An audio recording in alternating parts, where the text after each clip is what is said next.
Hello students, मैं हूं चेतन वैष्णव और आज हम लोग डिस्कस करने वाले हैं कि जो 10th क्लास बोर्ड वालों के जो बोर्ड एग्जाम आने वाले हैं, तो अब आपकी तैयारी तो आपने लगभग कर चुके होंगे। फिर भी एक रिवीजन के बेस पे और एक बेसिक जो भी अपनी इंफॉर्मेशन होती है किसी भी एक्सरसाइज को स्टार्ट करने से पहले, तो यदि आपको बेसिक चीज़ें पता है तो आप आराम से उसके सारे क्वेश्चनों को सोल्व कर पाएंगे।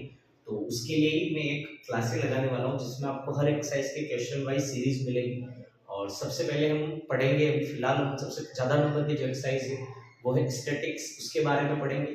ठीक है, वो 13 नंबर की एक्सरसाइज है। और सबसे पहले आज मैं आपको शुरुआत कर रहा हूँ इस सीरीज की, तो इसके लिए सबसे पहले अपन इंट्रोडक्शन से शुरू करते हैं, है ना। बात करते हैं हम स्टैटिक्स की। एक्सरसाइज है आपकी 13, जो नई वाली बुक है उसके हिसाब से एक्सरसाइज 13 या चैप्टर 13 भी बोल सकते हैं अपन इसको। इसका नाम है स्टैटिक्स,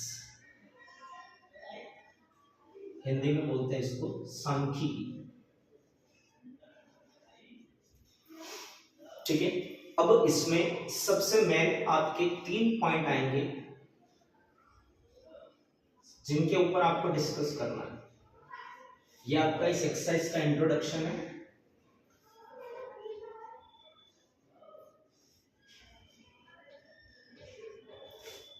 सबसे पहले बात करते हैं इसके 3 पॉइंट्स की।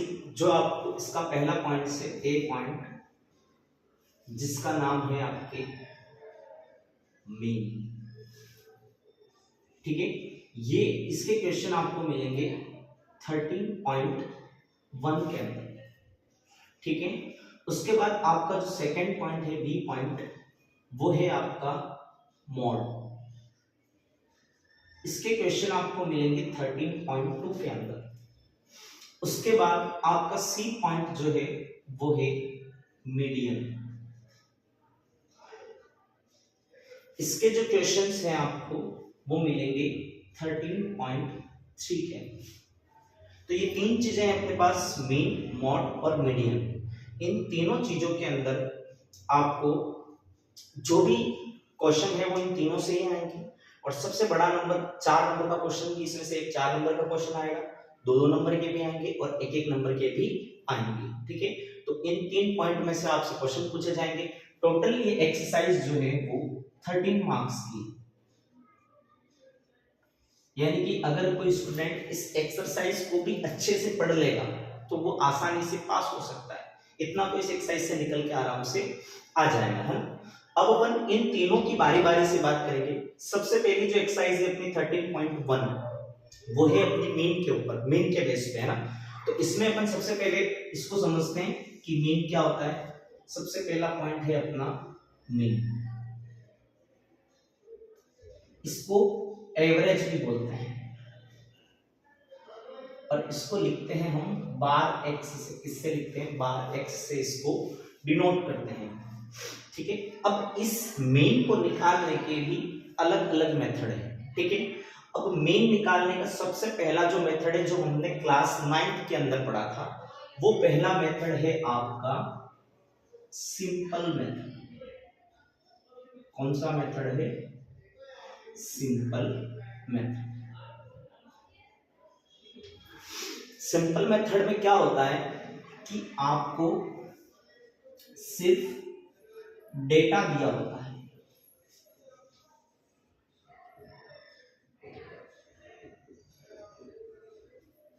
क्या दिया होता है? सिर्फ और सिर्फ डेटा।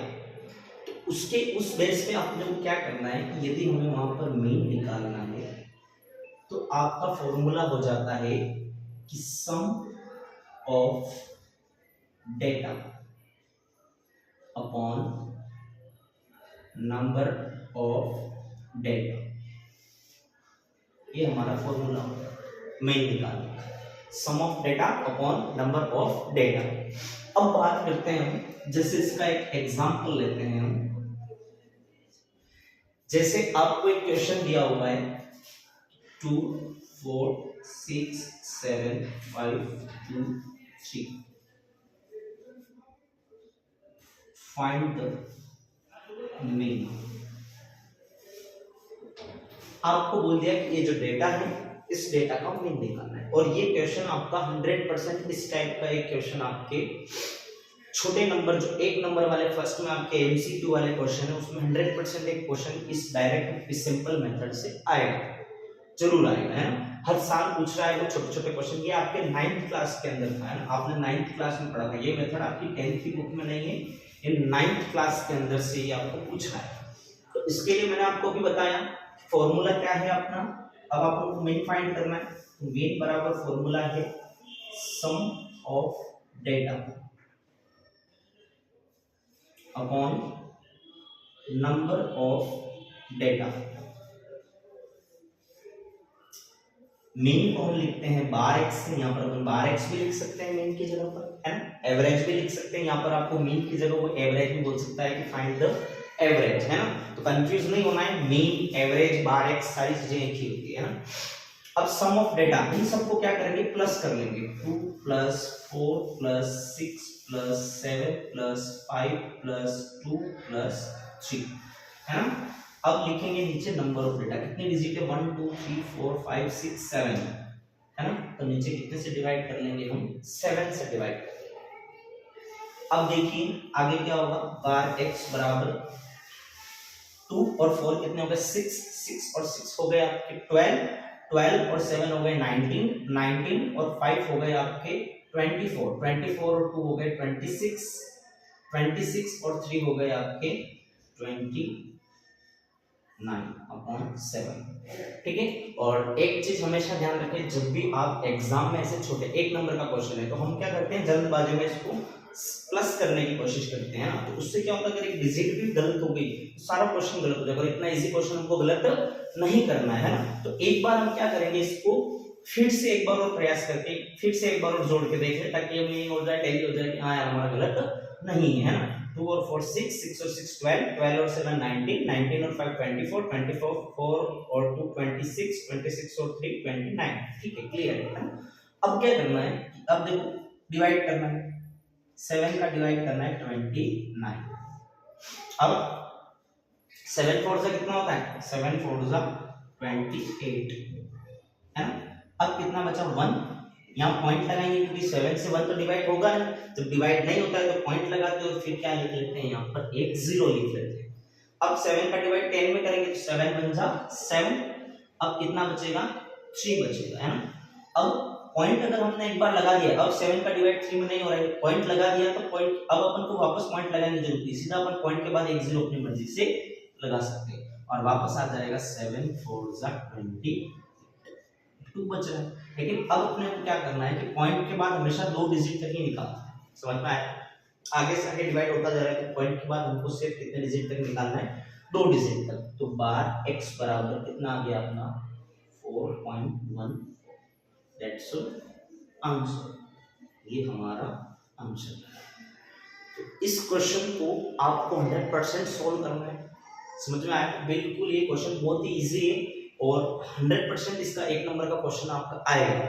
तीनों जो मेथड है आपके, तीनों जो मीन मॉड और मीडियन, तीनों में ऐसे छोटे छोटे सवाल नहीं जो आपके 9th क्लास में दे रखे थे, 10th में नहीं लेकिन 9th में दे रखे थे। तो हमको ये वाली सारी चीजें भी सीखनी है। अब इसके बाद जो 2 मेथड और है वो तो आपकी बुक में दे रखे है ना, जो एक आपका डायरेक्ट मेथड और एज्यूम मेथड, तो वो दोनों चीजें तो अपन पढ़ेंगे, लेकिन इसके साथ साथ में इन क्वेश्चनों को भी अपने को सोल्व करते हुए जाना है। अब आप क्या करेंगे कि आपके 9th क्लास की बुक लेंगे, उसमें जो इस टाइप के जो मीन के क्वेश्चन दे रखे हैं उन सभी को सोल्व कर लेंगे। उससे क्या होगा कि जो एक नंबर का क्वेश्चन है ये हमारा गलत नहीं होगा, है ना। और एक नंबर का ही नहीं सोचें, क्या होता है कि बुन बुन से गड़ा बढ़ता है। तो हमें क्या है, सारे 100 नंबर अगर उनको लाने हैं, 100 में से 90 भी लाने हैं, किसी को 95 लाने, कोई सोचता है 100 में से 100 लाऊं, तो उनको तो ये करना ही है ना। और मेरे हिसाब से सभी को करना चाहिए, क्योंकि ये जो एक्सरसाइज है वो सबसे इजी एक्सरसाइज यही है। जितने भी स्टूडेंट है 10th क्लास के, यानी सबसे पहले आपको ये वाली एक्सरसाइज आनी चाहिए। उससे क्या होगा कि उससे आपको कॉन्फिडेंस होगा, कम से कम ये एक्सरसाइज करके आप एक बार उस एग्जाम को पास तो कर रहे हैं, उसके बाद आगे की बात करें, है ना। अब देखिए ये वाला, देखिए अगर चाहे तो स्क्रीनशॉट लेना चाहे तो स्क्रीनशॉट ले लीजिए, उसके बाद फिर मैं आपको नेक्स्ट मेथड बताता हूँ। स्क्रीनशॉट ले लिया होगा आपने। अब देखो ये हो गया अपना सिंपल मेथड, इसमें सिर्फ डेटा दिया होता है ना, और फॉर्मूला होता है sum of data upon number of data. अब अपन सेकंड मेथड की बात करते हैं, इसको रफ कर रहा हूं मैं। अब अपन सेकंड मेथड की बात करते हैं।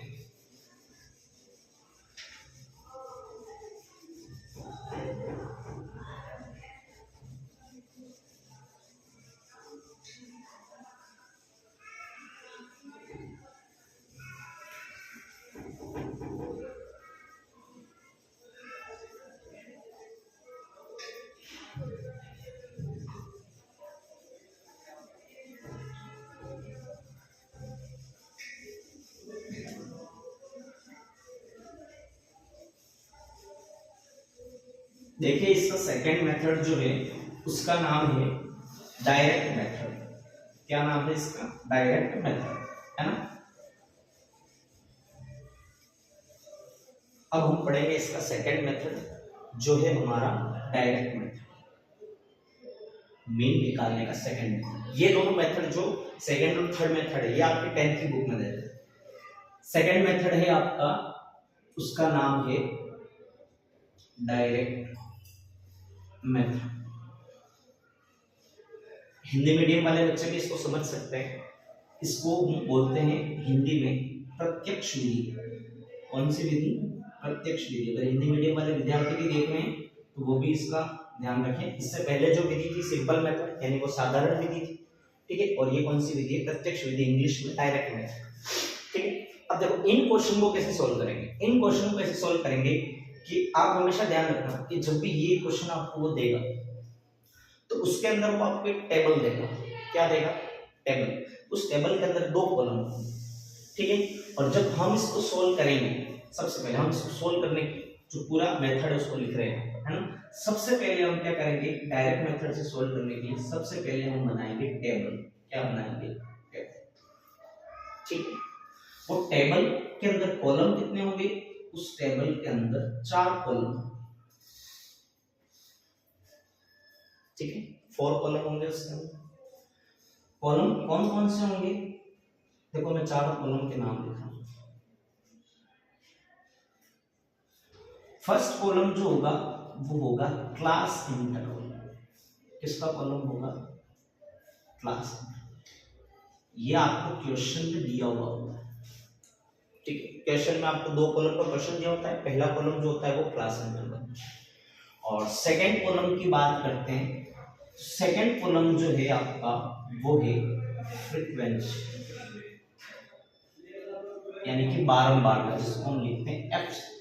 हिंदी में बारंबारता बोलते हैं, और क्लास इंटरवल को हिंदी में वर्ग अंतराल बोलते हैं, फ्रीक्वेंसी एफ। अब थर्ड कॉलम, ये भी आपको क्वेश्चन में दिया, फर्स्ट और सेकंड कॉलम दोनों क्वेश्चन में दिए हुए हैं, ठीक। थर्ड कॉलम आपको बनाना है एक्स का। किसका बनाना है? एक्स का, ठीक है।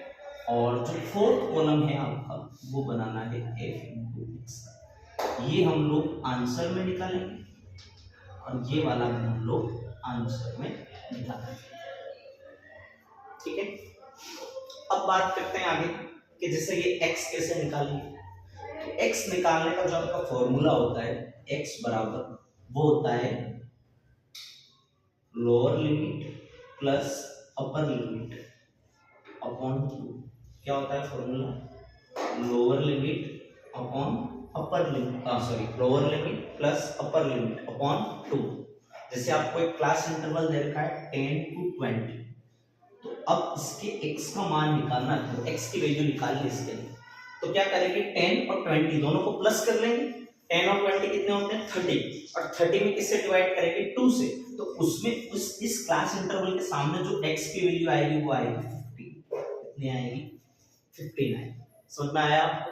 ठीक है। तो इस तरीके से हम सभी x की वैल्यू निकालेंगे, और फिर जो ये अपने f की वैल्यू है और ये जो x की वैल्यू है, इन दोनों का मल्टीप्लाई करके फिर क्या निकालेंगे? f इंटू x, ठीक है। अब ये सारा काम हो जाएगा टेबल का, ठीक है। उसके बाद हम क्या करेंगे? उसके बाद हम फॉर्मूला लगाएंगे किसका? मीन का। मीन को हम किससे लिखते हैं? बार x।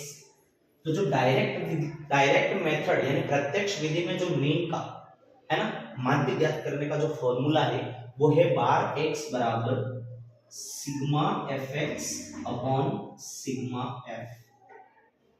Sigma fx upon sigma f, ये आपका मेन फॉर्मूला है ना। ये तो x निकालने का फॉर्मूला है, इसको तो मैं मिटा देता हूँ, आप कंफ्यूज होंगे इससे। आपने वैसे भी देख लिया, लिख लेना इसको। लेकिन आपका जो मेन फॉर्मूला है वो है ये बार x बराबर sigma fx upon sigma f, ठीक है। अब ये सिग्मा fx क्या होता है? तो जो आप f इंटू एक्स की जितनी भी वैल्यू निकालेंगे उन सभी को क्या करेंगे? सम कर लेंगे। देखो ये जो सिग्मा है ना, ये सम का साइन होता है, इसका मतलब होता है सम। हिंदी में बोले तो योग, है ना। यानी कि सभी को क्या कर देना? प्लस कर लेना, सम कर लेना। सिग्मा का मतलब सम होता है। जिसके भी आगे ये साइन सिग्मा लग जाए इसका मतलब उसके पीछे जो लिख रखा है उसकी जितनी भी वैल्यू सभी को क्या करना है, प्लस कर लेना है ना। तो f into x यानी कि fx, तो fx की जितनी वैल्यू होगी सबको प्लस कर लेंगे और उसमें किसका डिवाइड करेंगे, जो फ्रीक्वेंसी f है इसकी जितनी वैल्यू होगी उन सबको भी क्या कर लेंगे, प्लस करके इसमें डिवाइड कर देंगे। तो उससे हमारे पास क्या आ जाएगा, बार x यानी कि हमारा मीन आ जाएगा। कौन से मेथड से, डायरेक्ट मेथड से। ठीक है, तो आपको क्या याद रखना है, आपको ये याद रखना है कि डायरेक्ट मेथड में हमें 4 कॉलम की टेबल बनानी है। क्लास इंटरवल, फ्रीक्वेंसी, x और f इंटू x, इन 4 कॉलम की आपको टेबल बनानी है। और फिर उन चारों कॉलम को हमको क्या करना है, फिर उन चारों कॉलम को हमको बना के टेबल में उसके अंदर सिग्मा f और सिग्मा fx की वैल्यू निकाल के इस फॉर्मूले के अंदर वैल्यू को पुट कर देना है और फिर डिवाइड कर लेंगे तो हमारा आंसर आ जाएगा, है ना। आपने ये समझ लिया, बहुत अच्छे से समझ में आया होगा आपको, है ना। और इसको आप एक बार इसका भी स्क्रीनशॉट ले लें। इसमें एक चीज और लिख लें कि जब डायरेक्ट मेथड का यूज करते हैं, जब क्लास इंटरवल CI लिख रहा हूं, इसका मतलब है क्लास इंटरवल वो फ्रीक्वेंसी f दी हो, ठीक है।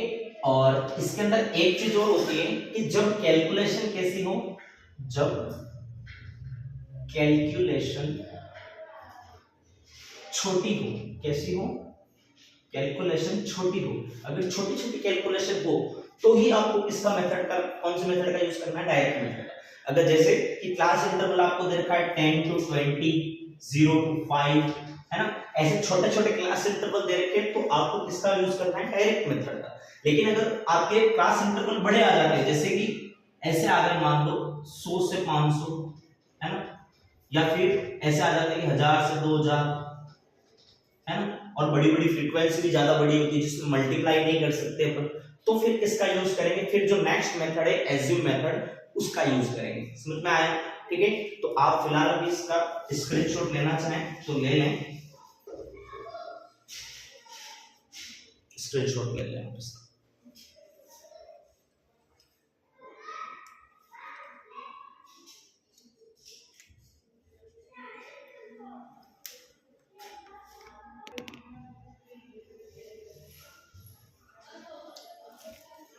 स्क्रीनशॉट ले चुके होंगे आप। अब देखिए नेक्स्ट हम अगली जो मेथड है हमारा उसकी बात करते हैं। इसके क्वेश्चन जब मैं एक्सरसाइज पढ़ा लूंगा, अभी जैसे कि इंट्रोडक्शन पूरा हो जाता है उसके बाद इसके जो क्वेश्चन है वो क्वेश्चन नंबर वाइज क्वेश्चन में आपकी वीडियोस डालता रहूंगा, है।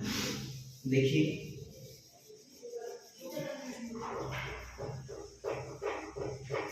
नेक्स्ट हमारे जो मेथड है वो है हमारा एज्यूम मेथड, है ना। थर्ड मेथड है एज्यूम मेथड।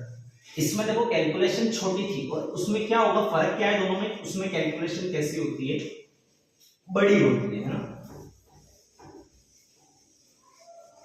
बड़ी कैलकुलेशन होती है। तो उससे हम जब उस मेथड से सोल्व करते हैं तो फिर हमको कैलकुलेशन करने में इतनी दिक्कत नहीं आती। वो मेथड क्या करता है, हम कैलकुलेशन को छोटी कर देता है, छोटी करने का काम करता है। देखिए थर्ड मेथड जो है आपका, आज अगर आपको थोड़ा क्लियर नहीं दिख रहा हो बोर्ड पर तो थोड़ा सा एडजस्ट करिएगा, मैं कल तक इसकी कुछ व्यवस्था करूंगा जिससे कि थोड़ा क्लियर हो जाएगा। ये शायद मेरी वजह से, मेरे हिसाब से लाइट की वजह से थोड़ा सा प्रॉब्लम हो रहा है, तो इसको मैं थोड़ा क्लियर करने की कोशिश करूंगा, है। थोड़ा सा आज मैनेज करना हम लोग। अब देखिए इसका जो थर्ड मेथड है आपका वो है एज्यूम मेथड, एज्यूम मेथड, ठीक है। इसको हिंदी में बोलते हैं कल्पित मान विधि, कल्पित मान विधि, ठीक है। इसके अंदर देखो एक चीज होती है, इसके अंदर ये कब यूज करते हैं, जब वही क्लास इंटरवल CI वो फ्रीक्वेंसी f दी हो, ठीक है। और एक कंडीशन और होती है कि जब कैलकुलेशन कैसी हो, बड़ी, यानी कि जब गणनाएं कैसी हो, बड़ी, कैलकुलेशन बड़ी, तभी हम इस मेथड का यूज करेंगे, है। अब बात करते हैं हम कि इसके अंदर भी वही चीज होगी, आपको दो कॉलम की टेबल दे रखी होगी क्वेश्चन के अंदर, क्लास इंटरवल और फ्रीक्वेंसी। लेकिन हमको जब इसको हम सोल्व करेंगे तब हम इसमें टेबल बनाएंगे। सॉल्यूशन करते ही हम सबसे पहले क्या करेंगे, इसके सॉल्यूशन में हम लोग क्या करेंगे, टेबल बनाएंगे। टेबल कितने कॉलम की बनाएंगे? 5 कॉलम, 5 कॉलम की टेबल बनाएंगे।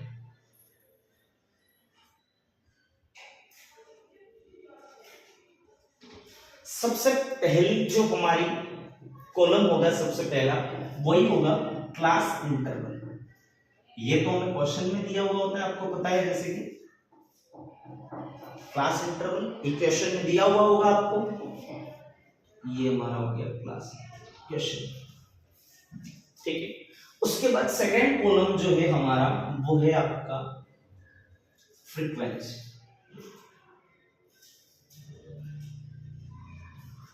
एफ, ये भी हमको क्वेश्चन में दी हुई है।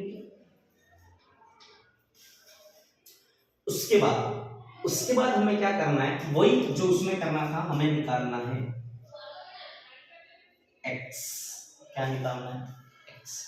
x क्या होता है? वही lower limit plus upper limit upon 2, ठीक है। ये हमें सॉल्यूशन में निकालना है, यानी कि आंसर में निकालना है, ठीक है। उसके बाद क्या करेंगे, अब जैसे उसमें x के बाद सीधा हम निकाल रहे थे f इंटू एक्स। क्या निकाल रहे थे? f into x. लेकिन इसमें ऐसा नहीं करना है, यहां पर हमें निकालना है d। एक चीज है जो है d, वो हमें निकालना, ठीक है। इसका फॉर्मूला होता है x माइनस a। क्या फॉर्मूला होता है? x minus a। क्या होता है यहाँ पर? Assume value. हम कुछ एक वैल्यू है, जितने भी x आएंगे हमारे पास, जो जितने भी x की वैल्यू आएगी उस टेबल में, उनमें से किसी भी एक को हम क्या मान लेंगे? a मान लेंगे। a लेट a कर लेंगे हम उसको, एज्यूम कर लेंगे a, है ना। और फिर क्या करेंगे कि जितने भी x की वैल्यू, उन सब में से उस a को माइनस करते जाएंगे, तो हमारे d की वैल्यू क्या होती जाएगी? आती जाएगी, ठीक है। ये थोड़ा सा हमारे दिमाग में कॉन्सेप्ट बैठा लेना कि हमें क्या करना है कि जो x की वैल्यू आती है, उन x की वैल्यू में से किसी भी एक पर्टिकुलर को हमको क्या कर लेना है? a मान लेना है। हम चाहें जिसको मान सकते, लेकिन मैं आपको ये कहता हूं कि जिसमें सबसे ज्यादा फ्रीक्वेंसी हो, सबसे ज्यादा फ्रीक्वेंसी के साथ में जो x की वैल्यू हो, उसको आप a मान लो। समझ में आया? ठीक है। और फिर क्या करेंगे कि जितनी भी x की वैल्यू, सब में से उस a वैल्यू को क्या करते जाएंगे? माइनस करते जाएंगे, तो हमारे पास d की वैल्यू आती जाएगी। जैसे कि हमारे पास d की वैल्यू आती है, अब हम क्या करेंगे कि f और d का आपस में क्या कर लेंगे? मल्टीप्लाई कर लेंगे, है ना। तो क्या हो जाएगा? f into D. अरे एक मिनट रुक जाओ, क्लास चल रही है। f इंटू डी, एक मिनट, कौन आया है सीधा? सॉरी, वो थोड़ा सा डिस्टर्बेंस था, है ना। अब देखिए, ये मैंने क्या बोला आपको कि जो भी आपकी f और d की वैल्यू है, उनका आपस में हमें क्या करना है? मल्टीप्लाई करना है, f इंटू डी करना है, ठीक है। उसके बाद क्या करेंगे हम लोग? उसके बाद ये करेंगे हम कि इसका फॉर्मूला लगाएंगे। फॉर्मूला क्या होगा इसका? इसका फॉर्मूला होता है बार x बराबर a plus sigma F D upon sigma, है ना। ये इसका फॉर्मूला। अब देखिए a क्या होता है? a वही, इसको a से भी लिख सकते हैं, थोड़ा सा स्मॉल a कैपिटल भी लिख सकते हैं। a क्या होता है? a है जो हमने एज्यूम किया है, जो x की वैल्यू को हमने एज्यूम किया था, उस वैल्यू को ऐसा का ऐसा यहां लिख लेना, प्लस सिग्मा एफ डी, तो जो अपनी f और d की वैल्यू आई, उन सब का सम करके और फिर यहां लिख लेंगे सिग्मा एफ। सिग्मा एफ क्या होगा? तो जो हमारी फ्रीक्वेंसी है, उन सबको सम करके और फिर यहां लिख लेंगे। इन दोनों का डिवाइड करके उसमें a से प्लस कर देंगे, तो हमारे पास क्या आ जाएगा? मीन आ जाएगा। मीन को किससे लिखते हैं? बार x, ठीक है। तो इस तरीके से हम क्या करेंगे? एज्यूम मेथड करेंगे। लेकिन आज मैंने आपको इस इंट्रोडक्शन में मीन के बारे में समझाया कि मीन के हमने 3 मेथड पढ़े, है ना। सिंपल मेथड, डायरेक्ट मेथड और एज्यूम मेथड। इन तीनों मेथड से हम क्या करते हैं? मीन निकालते हैं। और आपकी बुक में तीनों मेथड से ही निकालना है। बुक में तो 10th की बुक में तो 2 ही मेथड दे रखे, एक 9th वाली से, है ना। तो ये 3 मेथड अगर आपको आ जाते हैं तो आप आराम से मीन निकाल सकते हो। और मीन का क्वेश्चन 100% हर साल आ रहा है, समझ में आया। तो मीन तो आपको इंपॉर्टेंट है ही, कि मीन हमको निकालना है। और आपको दोनों मेथड भी आने चाहिए, है ना। तीनों मेथड, डायरेक्ट, सिंपल और एज्यूम। अब क्या करता है वो, कभी कभी स्पेशल क्वेश्चन दे देता है कि इसको एज्यूम मेथड से ही करो, है ना। तो हमको एज्यूम भी आना चाहिए, ऐसा नहीं है कि एज्यूम होगा तो ही हमारा आंसर निकलेगा, हम डायरेक्ट मेथड से भी सारे क्वेश्चन को सोल्व कर सकते हैं, लेकिन उससे क्या होता है कैलकुलेशन बड़ी आ गई तो गलती होने मिस्टेक होने का खतरा रहता है, तो इसलिए हम इसको एज्यूम से कर लेते हैं। अगर वो स्पेशली आपको एज्यूम में पूछता है तो फिर आपको एज्यूम से भी करना पड़ेगा। तो इसलिए आपको ये सारी मेथड सीखने हैं, ठीक है। और आज मैंने आपको इसका इंट्रोडक्शन दिया है, कल मैं आपको मेन के जितने भी क्वेश्चन है आपकी बुक के वो सारे करवाऊंगा, एक एक करके हम सीरीज चलाएंगे, एक एक चलते जाएंगे साथ साथ में, ठीक है। अब रही बात आगे की जो मॉड और मीडियन है, तो जब अपन 13.4 13.3 पढ़ेंगे तो इनका इंट्रोडक्शन में अलग से डाल दूंगा, ठीक है। इनका कोई खास इतना बड़ा इंट्रोडक्शन है नहीं, ये इजी सा है, उसी क्लास के अंदर जब मैं आपको इसके क्वेश्चन करवाऊंगा उससे पहले मैं आपको इसका इंट्रोडक्शन भी करवा दूंगा। फिलहाल अपना ये मेन का इंट्रोडक्शन था, और आज थोड़ा डिस्टर्बेंस हुआ, फर्स्ट दिन क्लास है यहाँ पर, इसलिए तो धीरे धीरे क्या है मैं मैनेज करने की कोशिश करूंगा यहाँ से आपका, कि यहाँ पर कोई डिस्टर्बेंस नहीं हो। और एक थोड़ा ये मेरे को लग रहा है कि बोर्ड पे थोड़ा दिखने में आपको प्रॉब्लम आ रही होगी, तो इसका भी कुछ न कुछ सॉल्यूशन मैं जरूर करूंगा, ठीक है। तो आपको वीडियो कैसा लगा आप कमेंट बॉक्स में जरूर अपनी राय दें, कि कुछ सुधार की जरूरत हो या फिर आपको कुछ चीज समझ में नहीं आ रही है, तो आप डायरेक्ट मुझे उस पर कमेंट में बता सकते हैं, ठीक है। उसके बाद आप हमारे चैनल को सब्सक्राइब करें, वीडियो को लाइक करें, शेयर करें, ज़्यादा से ज़्यादा अपने दोस्तों को भेजें, ताकि उससे क्या होगा कि हम थोड़े मोटिवेट होंगे कि यार हमको थोड़ा और भी वीडियो बनाना है आगे बच्चों को पढ़ाने के लिए, ना। तो हम और भी ज़्यादा अच्छा करने का प्रयास करेंगे, ठीक है। तो अभी आप इससे यही आपसे वो है दरख्वास्त है कि आप अच्छे से इस वीडियो को देखें और पढ़ें। आपको कोई प्रॉब्लम लगती है तो आप मेरे को जरूर कमेंट करें और चैनल को सब्सक्राइब करें। Thank you.